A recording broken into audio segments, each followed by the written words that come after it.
So can I use this? Very good. It's quite a pleasure to be here. I realize it's the end of a long day, end of a long week. I will try to make this talk from 20,000 feet instead of mathematically precise. So I hope you will stay awake for it, but I'll understand if you don't. I've had my own troubles. I do want to begin by thanking Professor Okanoya for an incredible session here. And hearing all of the talks that have preceded, it makes my talk in ending this session quite a daunting task. But I'll try to give you what I think is a different kind of takeaway, and that is what I want to do is to open up the box. Basically, to make sure that we're talking about all the possible ways that a language could have evolved and emerged. One of the things I want to do is to actually question a number of assumptions that we've come into it with. And those include everything from Darwinian assumptions to assumptions about innateness and how brains work with respect to this process. The logic that I want to begin with is simply saying that a lot of what we tend to do, talking about a Bayesian prior, is to think about biology in engineering terms. We oftentimes think about the problems that we're facing in terms of components that get put together. We find the parts, we put them together, and we build complex wholes from these components. And it turns out that biology works in a very different way. Biology begins with relatively undifferentiated wholes. Components aren't added or put together or compounded. They differentiate out of those wholes. As a biologist, I like to look at the problems that I'm facing from a biological logic, so to speak, a biological prior, if you will. One of the real problems with the engineering logic is that, in fact, when we put lots of things together, like this man on the left did in Los Angeles some decades ago now, where he strung a bunch of hot air balloons, but helium balloons on the top of his lawn chair, thinking he would rise a little bit above the ground and be able to observe his neighborhood. When he cut the tether, he went up about 20,000 feet to begin with. And although he had brought along a safety device, a BB gun that was to shoot out these things and lower him down again to the ground, he was afraid to use it and drifted out over the Los Angeles airport. The problem here is there's lots of unintended consequences when you put things together. But when you differentiate from a common origin that's already functioning, you have much more predictable results. And I think is one of the reasons that biology is so successful. Now, one of the problems about language that we face is one that I ran into in my early work in the 1980s, tracing connections through primate brains, trying to look at what I would pursue as homologs to language functions. In this case, we had already identified areas in which the cerebral cortex was similar to language areas in the cortex, but in fact did not know much about the connectivity. And at the time, connectivity data were fairly new, and it allowed me to sort of do these assessments. And on the left is really work from my PhD thesis back in the early 80s, in which the common color codes represent areas that are highly connected to one another. And you can see that there are some very general patterns that you can make out here in the macaque brain that turned out to predict very well connectivity that we're now coming in contact with when we look at human brains using some of our new techniques down here in the bottom right, using DTI analysis to look at connectivity in brains. We're beginning to find that areas that we might have called Broca's area turn out to have multiple subdivisions that not only do different things, but their connectivity is quite different. And this was information that suggested that the brains of our ancestors, quite distant ancestors, in fact, are organized very similar to ours, and so that language must have recruited some of these old brain systems. They're not new chunks in the brain to make this work. And this raised a secondary problem, which is when we actually now look at language functions, particularly over lots of different forms of language functions, we find that a huge mass of the forebrain of humans is used for language processing in various levels at various degrees of specificity. And here's just sort of a little sampling I put together. The problem is that we're dealing with the recruitment of systems that did something else in the evolutionary past. And the question that this raises is, how did the synergy develop? How did all of these structures that do something very different than language come to be supporting this unique function that we have? And finally, there's another tremendous mystery that I think we need to face, and that is, why is so much of language information offloaded onto social transmission? We just had a discussion of social transmission. And in fact, of course, the language evolution, cultural evolution of language, which we've just been listening to a discussion about, is a very interesting phenomenon. Not only is it evolution-like, but it tells us that a huge amount of information is being passed not genetically but socially. And so one of the things that's happened is that a lot of information that might otherwise have been passed in the genomic way is being passed culturally. And the final question I want to address, if we have time today, is what are the units of language processing? Linguistics breaks language up into familiar things like words, morphemes, endings, grammatical operators, and sentences, and so on. The real question is that what's in the brain? What is in the brain that corresponds to those things? And in fact, are those kinds of chunks that we put together, merged together, or in other ways, to talk about how sentences get constructed, is that the way the brain does it? It's one thing to analyze what we see on the surface as a production of a sentence, for example. It's quite another to ask whether or not the brain is breaking the system up in the same way. It's the difference between a sort of a competence model, which says this is what must somehow be represented in the brain as an end product, versus a sort of performance level, how does the brain actually perform this process? Not arguing that the analysis is wrong, but in fact that it may not be telling us much about how the brain is doing it. So let me begin with the first discussion, and this is a work that was initiated. It's nice to be talking about it here in Japan because both kinds of evidence that I'm going to bring to this question really come from Japanese sources. So the first has to do with this process that's now been renamed niche construction, but it's something that we've been familiar with for a long time in evolutionary biology.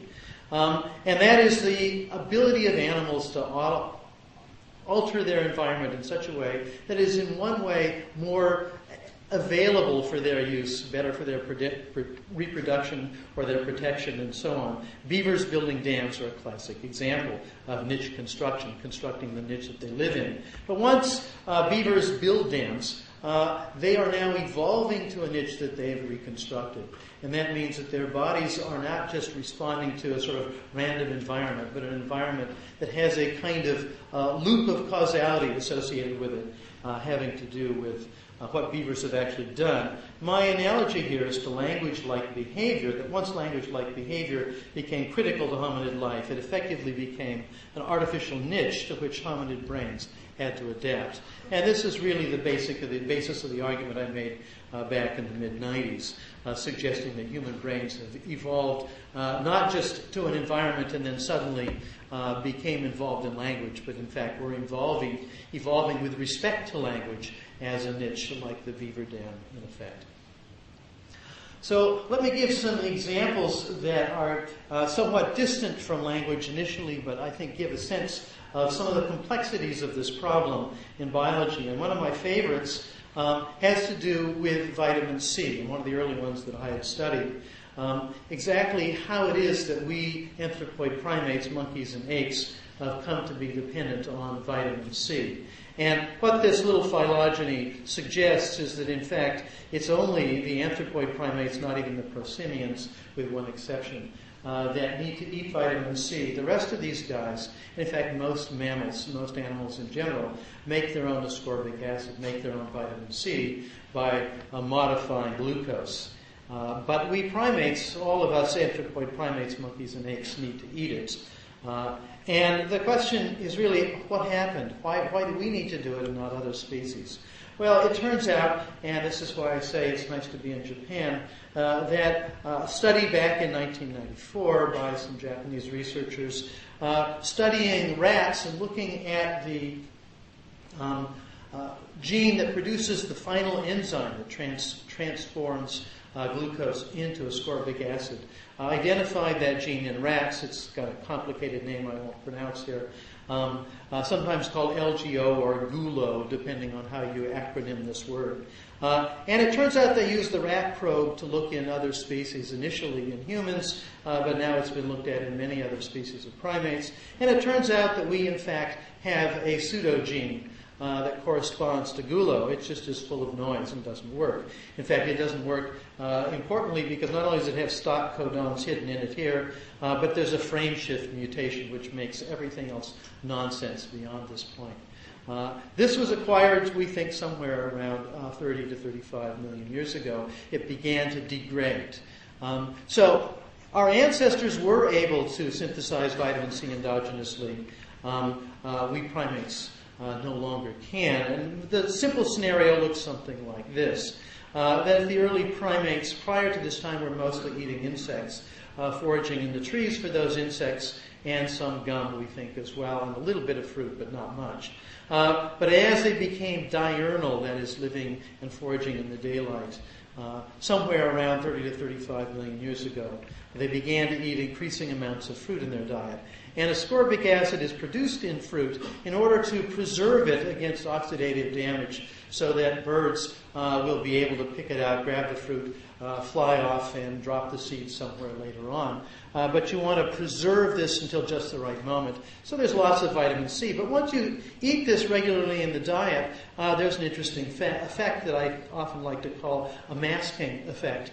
That is, there is now, once you have regular access to fruit, there's not strong selection to maintain this gene production. And as a result, as mutations accumulate, they won't be eliminated by natural selection.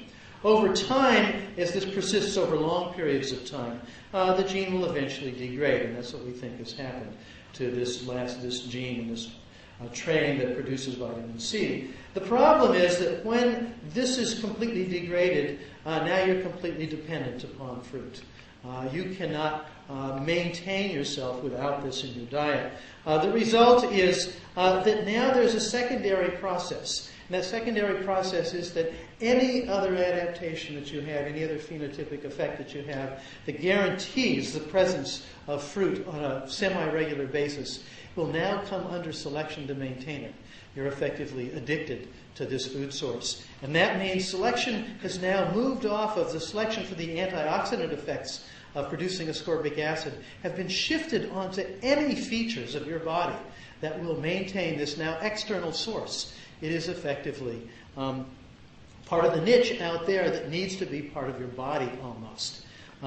And so there's a kind of a distribution. The way I like to think of it is associated, for example, with one possible change that also seems to be characteristic of we anthropoid primates. That is three-color vision. We were just talking about color just a few minutes ago. We anthropoid primates are the only mammals that really have the kind of color vision that we were just looking at. And in fact, it evolves about the same time, just before the two major primate groups, Old and New World monkeys, split. We see at least one change that occurs in common.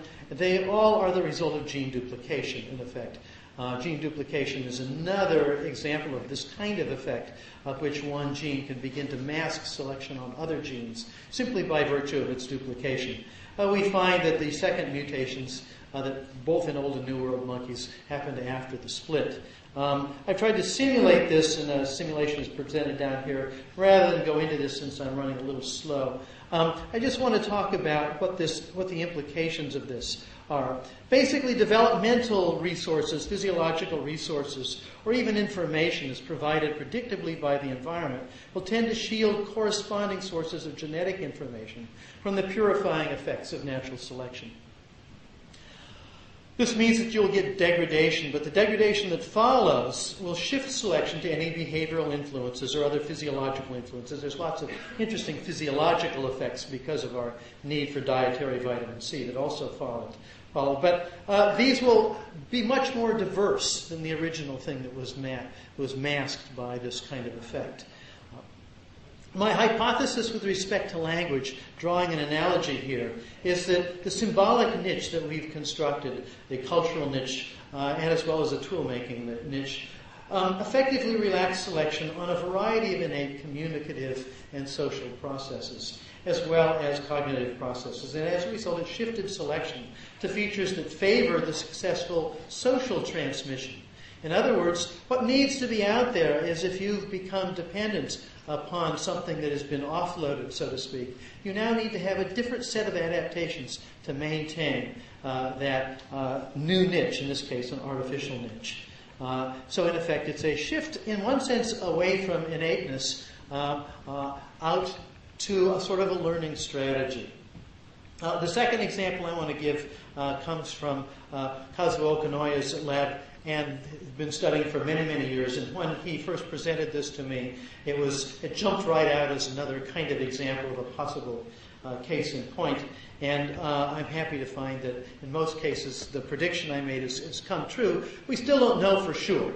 And there's many interesting questions behind this. But the simple example that most of you are already familiar with has to do with the white-rumped moony and the Bengalese finch. Bengalese finch being the domesticated variant. And the domesticated variant has a somewhat more sonorous song, has much more flexibility in moving components around, and so on. And I don't have to repeat this for many of the people in this room. Whereas the wild species, the various versions of the wild population animals that have been drawn in, have much more stereotypic vocalizations. One of the more interesting things about this, however, is that the Bengalese finch, the domestic animal, spends much more of its acquisition is done by learning, whereas there's much less learning going on, if any real social learning, in the white-rumped moony. The question is how one became the other, because this is just a breed effect. And here's a simple model that I think will try to get this idea across. It's sort of a simple list algorithm kind of way of talking about how, in this case, a bird that comes into the world with a strong innate bias, both a strong motor bias perhaps, and a strong auditory template to drive singing behavior. Under these circumstances, you still get subsong, that is, this period of babbling-like behavior just before a mature song develops. And here's what I think the way to think about it. The first thing you do is you use your slight motor biases to produce an initial song that is somewhat distant from the target adult song. You listen to yourself sing. You compare this to your auditory template bias. You then acquire some sort of difference signal from this based upon the difference what you've heard yourself sing and your auditory bias. You modify your subsong and you sing again and you cycle through this process. In this process, what will happen is you'll converge towards these, in a sense, innate priors in this process. The result is that you acquire a song by listening to yourself sing. This means that a deafened bird will, in effect, produce a rather abnormal song, but any bird, whether isolated or simply being able to hear other birds of this same species sing, will acquire a song that really converges towards these biases. The question is, what happens when you relax selection? When you breed these animals in captivity, not for their singing, but for other traits, and you allow systems to degrade. You allow these innate biases, both motor biases perhaps and auditory biases, to degrade. I think a very simple prediction is that the same algorithm will still be at work. But interestingly now, without these biases, what do you have to sort of drive the system? And the answer is that what you still have, if you're in a social group, is you have experience from listening to others. And really the only source of bias now is what's in your auditory system. And that bias is now going to come more from a population. The result is the same algorithm will have you converge not towards these prior biases here, but historically prior biases in the population. And that is what previous singers, what tutors have been producing. The result is now that you have a short circuit. You've cut this out, and you've become, in a sense, you've offloaded these innate biases onto a social bias that is now present in the population. What's interesting about this is that social learners involve many more forebrain structures, as most of you probably realize, including a variety of striatal-like structures that are involved in song learning. Whereas, although they're involved somewhat less so, quite a bit less so in those that do not do a lot of vocal learning in the same sense. What we see is that in this process, a transition from a brain in which few forebrain structures are critically involved in song production and learning to one that many, many forebrain structures are involved, many, many connections as well. And the argument I want to make here is that this change in involvement of the forebrain in a complex structure does not necessarily need to be explained by a selection process, but in fact might be well explained by a relaxation of selection. In the same sense that offloading these effects might also occur. Though I won't talk about the simulation I picked down here from Simon Kirby and Brian Ritchie. Simon is here in the audience, can probably describe it better than I can.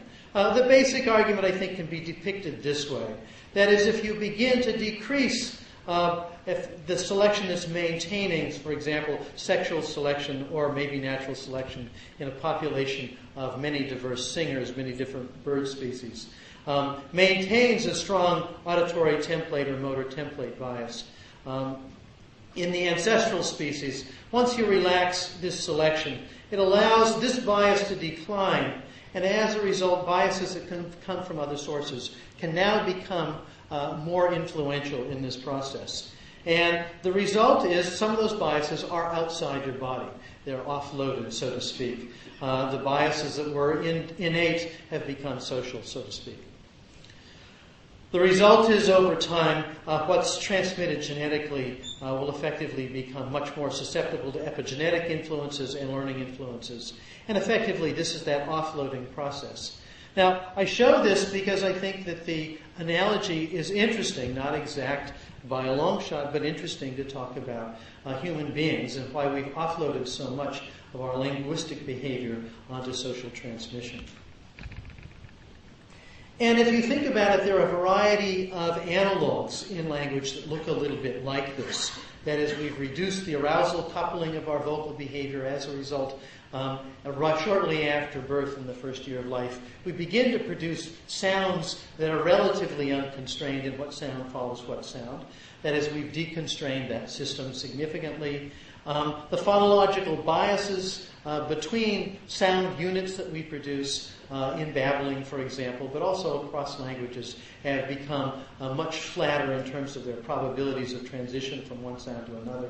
Auditory learning, of course, becomes particularly much more important. But also, I'm going to argue that one of the things that happens compared to, say, laughter and sobbing, which are controlled quite clearly by very, very localized structures in the brain, very few cerebral cortical structures play a role in this, with the exception of the anterior cingulate and maybe possibly the supplementary motor cortex. Our innate vocalizations, like we see in a non-learning species of bird, really are quite localized in the brain, use very little of the forebrain. When we talk about languages, I showed you in the beginning, we're using a tremendous amount of the forebrain to produce language, and in combinations that you wouldn't expect to be involved. And my argument here is that similarly, this combinatorial effect, this shift to a kind of synergistic effect involving multiple areas, might better be explained by a relaxation story than by a strong selection story. The vocal repertoire is now determined by social transmission, and of course, we still have some of these very deep innate capacities that show up in our prosodic speech and our emotional speech. They're still there, but they're now subordinated to this cortical system. So the argument I want to make here is not that selection has not been playing a role in human brain evolution and the evolution of language, but that there's a kind of a cycle of steps in this process. that where offloading of some of these functions, the constructing of an artificial niche, relaxes selection on a variety of functions that therefore degrade. This degradation produces new kinds of selection to maintain that niche. In this case, I think in terms of language, in maintaining our ability to transmit and acquire languages. But it also creates novel synergies because there's new demands. And since we've relaxed selection on one set of fairly limited systems, a whole variety of other systems can now collectively begin to contribute toward it. And this, of course, allows for this to continue around the circle. And my argument is that by alternating relaxation and redistribution of selection again and again over time, you can get something as unusual as this kind of distributed control of language. So here's a kind of very simplified three-step way of thinking about it. Relaxed selection allowing many more areas to become involved as these primary, simpler innate controls begin to degrade. Other systems can play a role, but once they start playing a role and the system becomes offloaded, now there can be selection for the new synergies, for the fact that these different components begin to work together. New selection can show up in a part of in a sense, niche maintenance.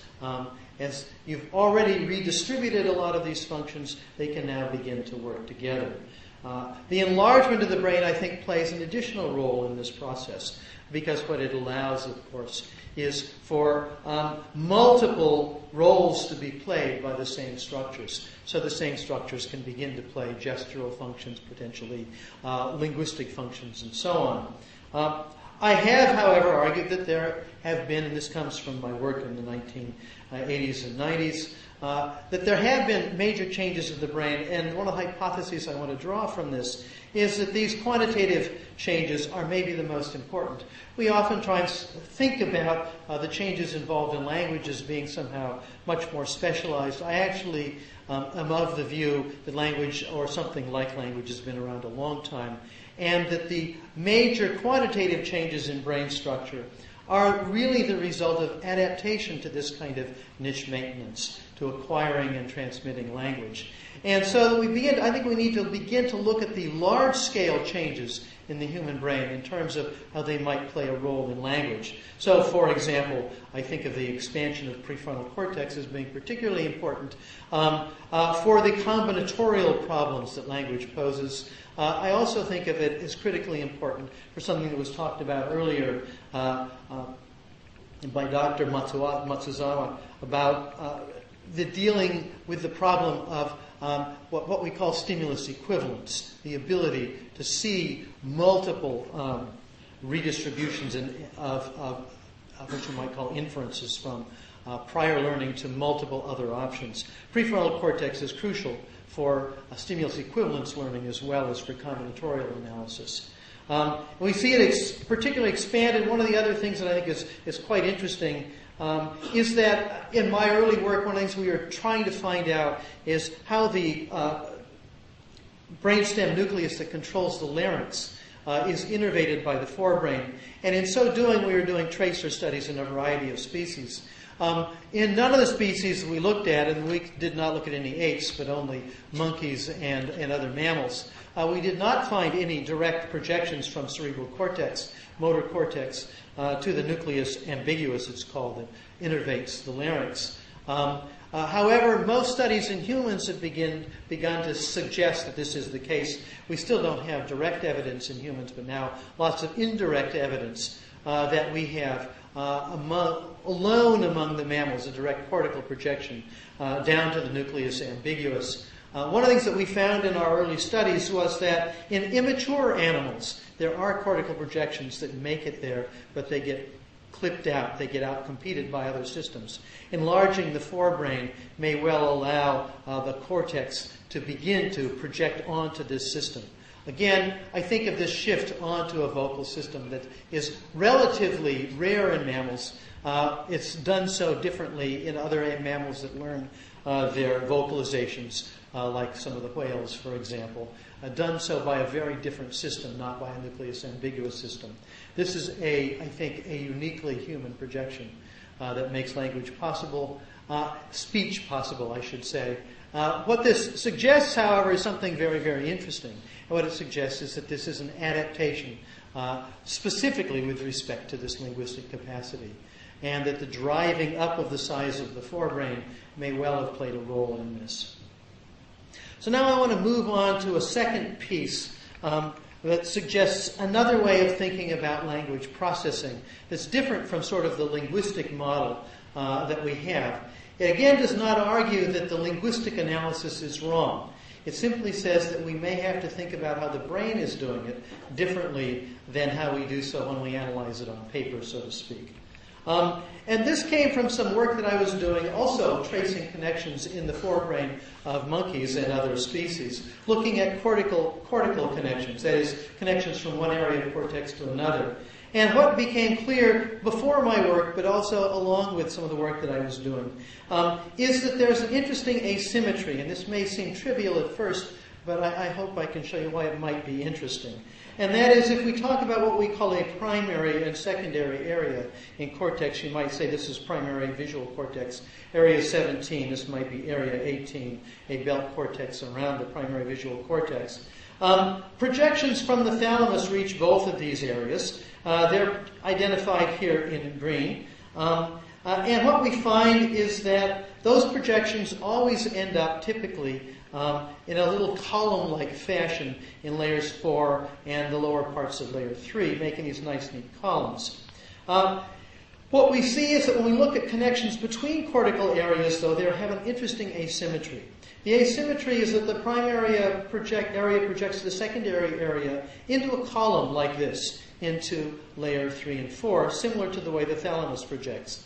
But there is a reciprocal projection that goes back, and it has a very different layered organization. It starts from cells in layer 5, where this one starts from cells in layer 3.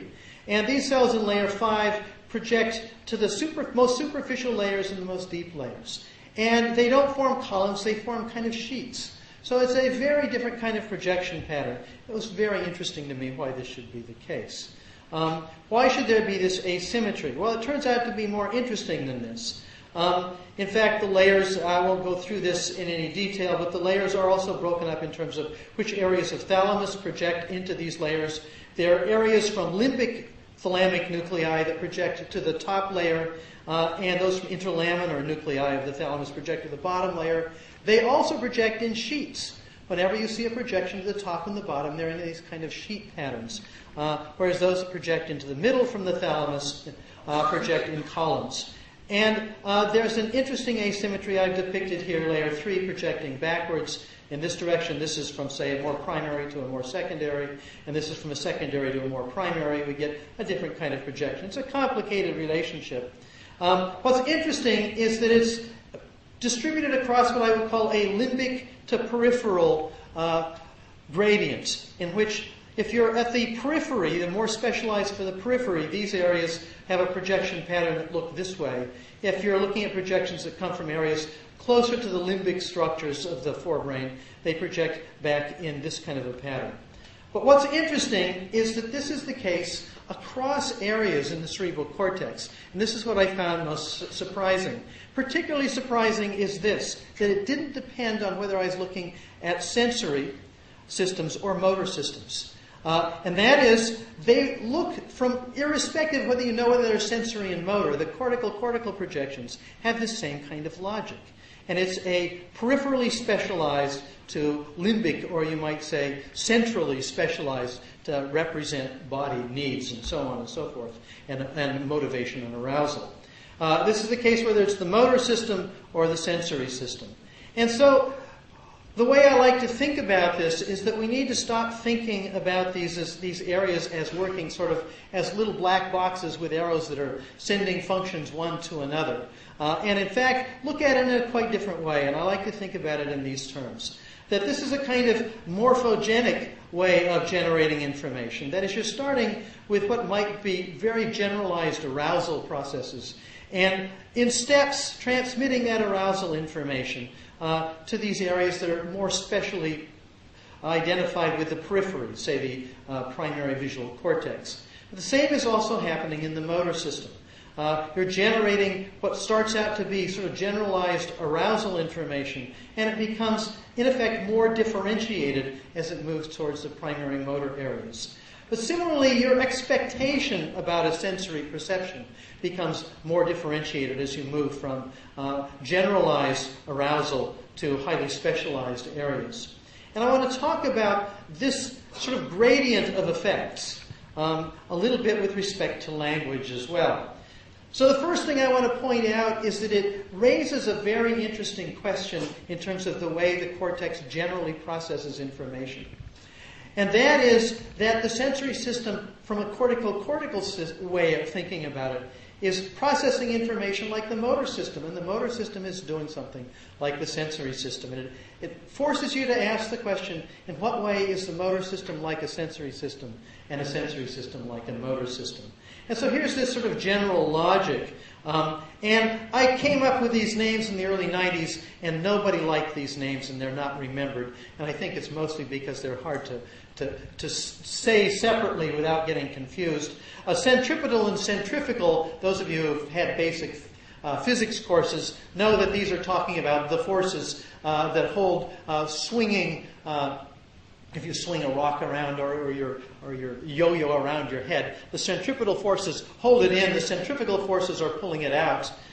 So I like to think about centrifugal as the processes as they move out from limbic-like areas to peripherally specialized areas, and the centripetal processes as they come in from specialized areas, and they develop in stages towards these limbic areas. The question is, why do they superimpose on each other? And the way I like to think about it can go back to this image here, and that is basically, I see that very generalized processes become differentiated as they move in this direction. And those differentiation processes are in effect coming in context with an environment. That environment comes from the outside. It comes from either what you're perceiving, that is selecting on what you're generating and anticipating step by step, or in fact it comes from previous muscle movements that tell you what the next muscle movement can be in this series. And what I show you here is there's also, I don't show this with the sensory system, but kind of a hierarchy of how they project. All of these areas receive thalamic projections and have projections that leave the cerebral cortex into subcortical areas. So this is a sort of parallel processing model that I want to drive home. Now, my analogy for this is also a biological analogy. And it's this one. It's what's called countercurrent diffusion. Those of you who've taken a physiology class may be familiar with this. There's basically what we call two diffusion strategies if you have moving fluids. One is you can move fluids through two pipes here, and there is diffusion where they are in contact. Think of this as heat, for example. You give up heat as you move along here. This one picks up heat, and you can see the change here. If this was just a passive system in which you had a cold container up here and a hot container down here, eventually this would converge towards equilibrium so that they were equally hot or equally cold. What's interesting is that by sending liquids through these pipes in opposite directions, you can actually push this system well beyond equilibrium. And to try to make this analogy clear, what's happening here is that as this hot fluid comes in here, it's meeting fluid that's been heated up progressively stage by stage by stage as it comes in contact with it. So that by the time this leaves, it has absorbed almost all the heat. And there's still a gradient here, where at this point the gradient is reducing, and you can see that in terms of these arrows. The gradient reduces and you are becoming less and less efficient. Here it's equally efficient across the entire domain. And that means by sending things in opposite directions, you can drive the system to a point at which they're almost entirely matched, well beyond equilibrium. So hopefully you're getting the sense of this being a sort of driver also that might be relevant for the biological processing of information in cerebral cortex. This strategy is used in gills, fish gills, where blood goes in one direction, water goes in the opposite direction. Why? Because fish have to take as much oxygen out of the water as they possibly can. It's used in your kidneys. It's used to cool legs of aquatic birds. And, of course, we use it in all kinds of heat exchangers, including nuclear reactors, because we have to draw as much heat out as we can, as fast as we can. So how does this affect our thinking about language? Well, the engineering models basically are compositional models, whether they are algorithmic models that talk about how we analyze sentences into components and phrases and so on, phrase structure rules, or whether we're using a kind of a merge-like logic in which the components naturally tend to fit together and constrain each other in the way they interact. There's lots of ways of doing this constraining model, but here's my sort of cartoon way of showing it, in which you don't need a lot of algorithms to stick these together because they can only stick together in a few ways. They can only merge, but basically it's an argument about putting pieces together. What I want to suggest is that if you look at this another way, you look at the structure of an utterance like a sentence in terms of nested values, in which each of these is sort of dependent on each other, the tree can be redrawn as a Venn diagram here. You can also think about it as degrees of differentiation, where these smaller chunks are more differentiated than the larger ones here. And so what I want to talk about is that maybe one way to rethink the way that brains process language, the way that old structures, doing the way that brains have always done this, work, is that in effect different areas are dealing with differently differentiated aspects of language structure. Those that are closer to limbic functions or prefrontal functions or some of the more middle temporal functions, not dealing with language per se as we normally understand it, but prolonged processes maintaining a trace, so that as I'm saying each of these sentences, I am maintaining information well before I've actually produced and what I would say differentiated the words and the sentences that come out. There has to be something that maintains that trace over a long period of time, but is relatively undifferentiated in its detail. At the same time, and in parallel to that, a lot of these details have to be generated. So here I try to demonstrate this with a kind of color-coded feature where these rapidly changing processes here are differentiating within a fairly stable process, so that what we see is that over time, in effect, what I'm claiming here is that one way to think about how the brain might be processing language is that words and phonemes are a very late stage in a process of differentiation, not something that pre-exists and gets put together in chunks. This doesn't necessarily, as I say, contradict linguistic models, but it does give you a different way of thinking about how we might model them neurologically. One of the other interesting predictions of this is that connectivity over the long range, that is, the differentiation of things in the auditory pathways, visual pathways, and the motor pathways actually have some interesting features to them. That is, those areas that are most involved in what I would call late-stage differentiation do not have connections front to back, although it was thought originally by Carl Wernicke that there was a direct connection between so-called Wernicke's area and Broca's area. That does not turn out to exist. What we do see, however, is that some of the higher association areas, so-called, are connected across. And what this says is that there's probably parallel, coordinated and correlated differentiation of both of these at early stages, but not at late stages, suggesting that there may be modularity functions down here. These are functioning in isolation of each other, whereas some of the higher order functions are going to be non-modular. And another way of thinking about how the anatomy might tell us something here. So what's my hypothesis from this? Is that the basic linguistic unit of utterance is, in effect, probably not assembled from small parts, although we have the mnemonics of those small parts represented in sort of those more distal areas. That, in fact, it's differentiated. The process is one in which the parts of speech are progressively differentiated from more abstract sensory motor orientation processes.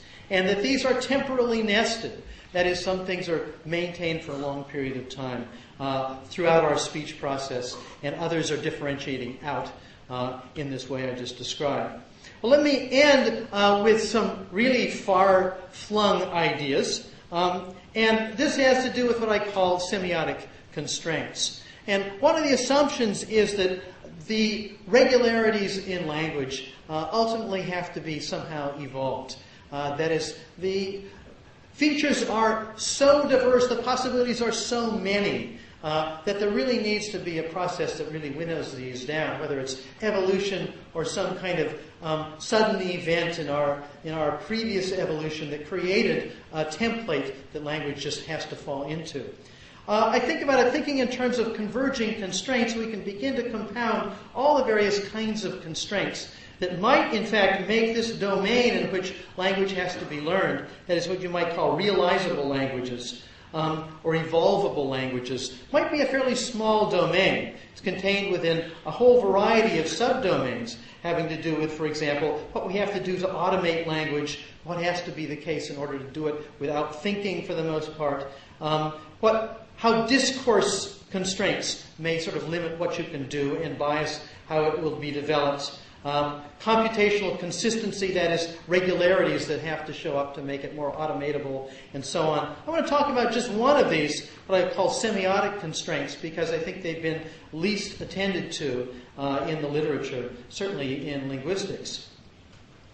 So the first thing I want to say is that a well-formed proposition, that sentences in general have something interesting about them that we've recognized as universal across languages. They have a kind of dyadic structure. You can't have just one kind of word, so to speak. You need something that corresponds to a subject or a verb, a predicate, an argument, a topic, a comment, and so on. That is, two different kinds, at least, of operational units in language. And if they're not there, they have to be prefigured in the context, for example, as in they are in sort of sudden utterances like fire and so on. The grammatical roles, I don't think, and most people would argue, don't obviously correspond to interesting agent and patient, action, object, where and what roles, although in certain cases they are more or less like this. What I want to argue is that, in effect, these things are quite ubiquitous for another reason, and that they may underlie this grammatical requirement.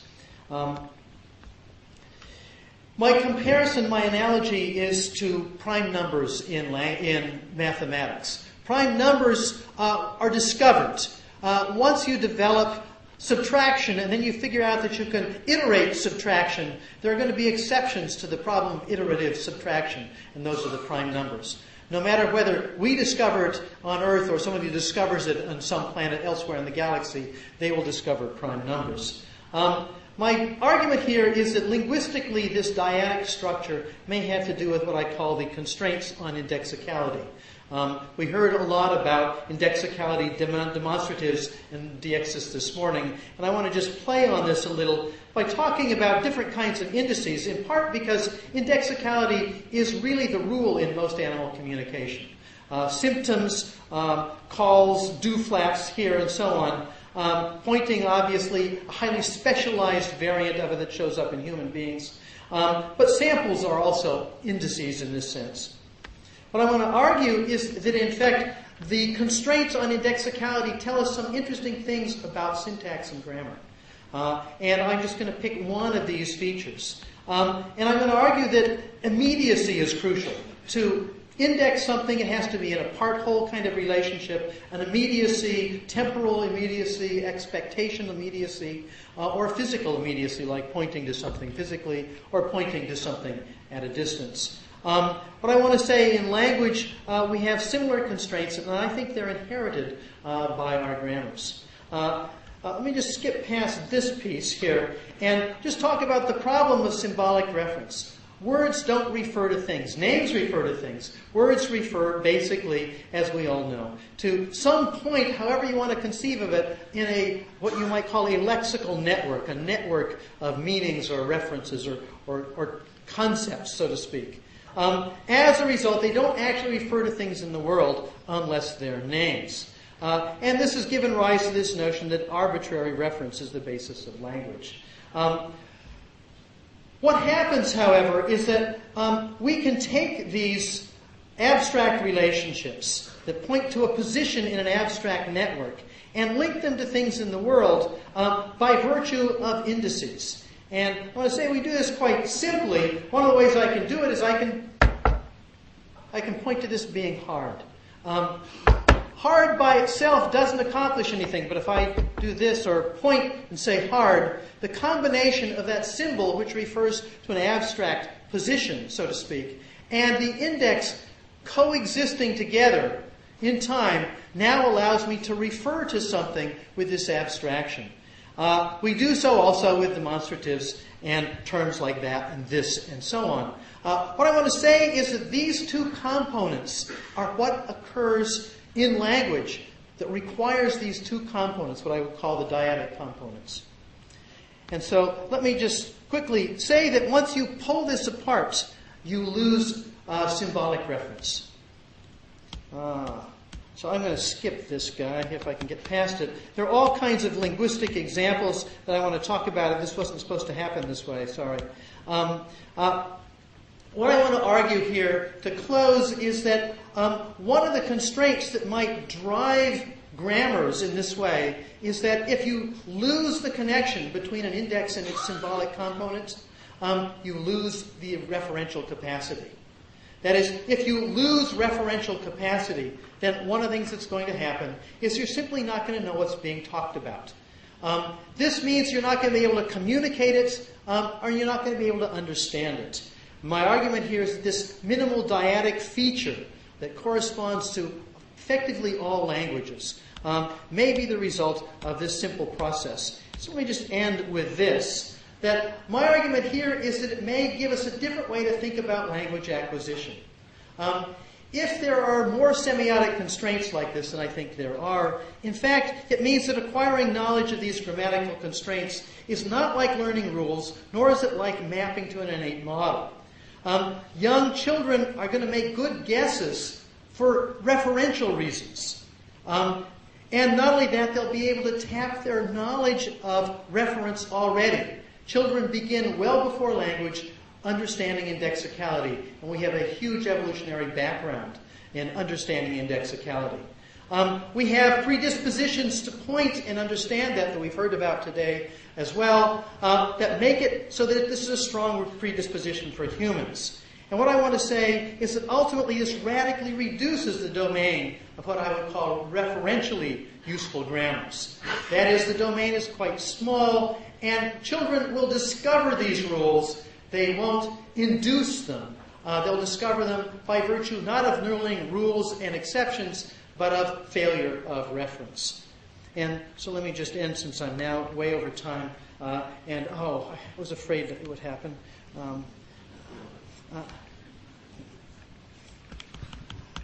I'm sorry about this. This is one of these loops.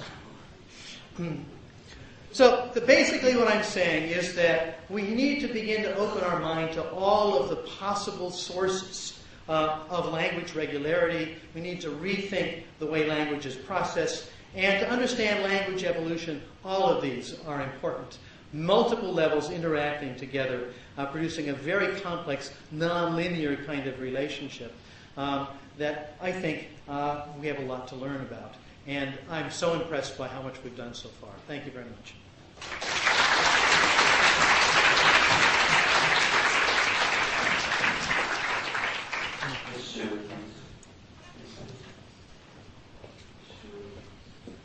Simon.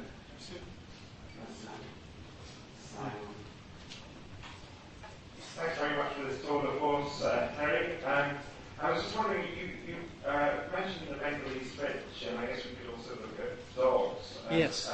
Interesting examples of what happens through domestication.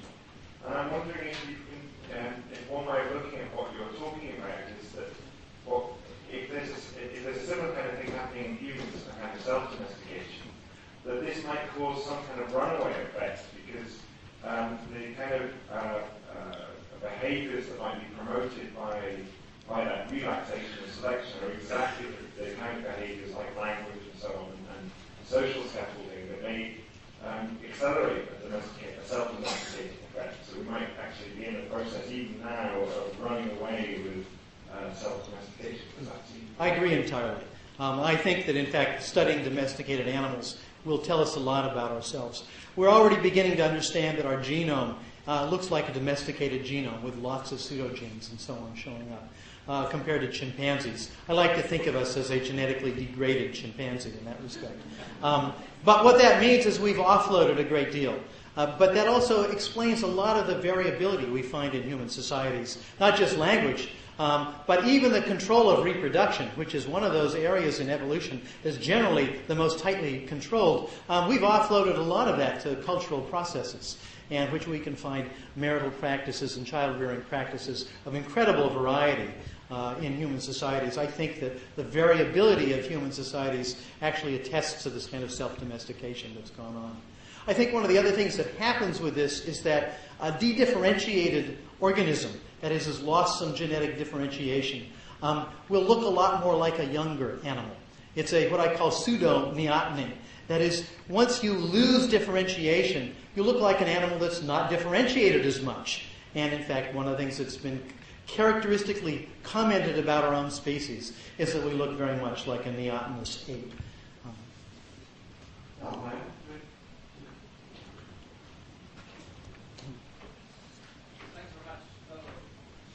Thanks very much. That was very, very interesting and deep.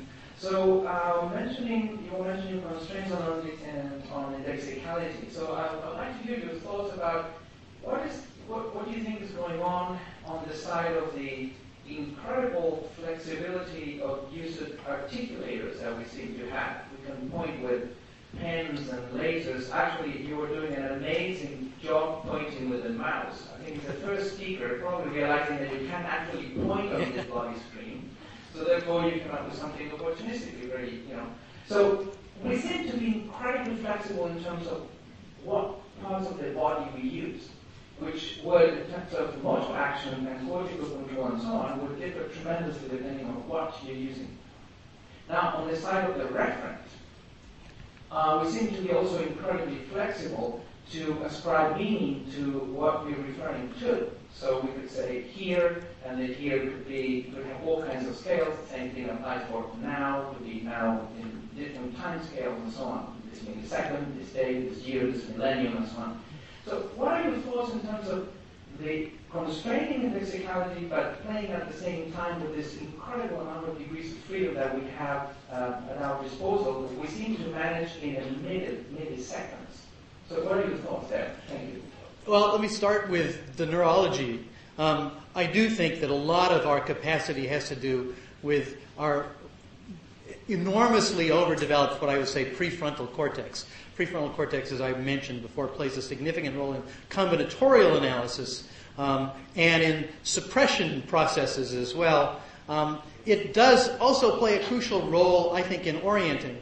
One of the early studies that I was interested in studying prefrontal cortex in terms of its connections is what kind of a map that system has. When you actually look at where other areas project forward, areas in the visual or auditory or somatic areas all have distinctive maps that correspond to the body. When you look at their connections into prefrontal cortex, the map gets jumbled. And it was a mystery what kind of a map it was. In the tracer studies I was doing, I began looking for where else in the brain connected to prefrontal cortex has a map that's the same as the prefrontal cortex, that doesn't get jumbled. It turns out it was the deep superior colliculus of all places. The superior colliculus is used for orienting. It's not a map of any sensory process, but it's a map of where you're orienting. And it turns out, work by Patricia Goldman-Rakish, now a generation ago, showed that damaging regions of the prefrontal cortex does something interesting. It blocks your ability to inhibit spontaneous orienting in a certain direction. So if you're told not to look over here, but a bright light shines over here, suddenly flashes, your eyes will tend to spontaneously go there. That's your superior colliculus at work. If your prefrontal cortex is working well and you're trying to resist that, you can. But a damage in a particular position in prefrontal cortex that corresponds to that position off of what I'm attending to actually will allow you so you can't inhibit that behavior. So I think the prefrontal cortex is playing a crucial role, and it's one of the areas that's, I think, most altered in human brains. And my guess is that a big part of it has to do with our indexicality. There's a lot of other pieces to it, but I've gone on too long with that.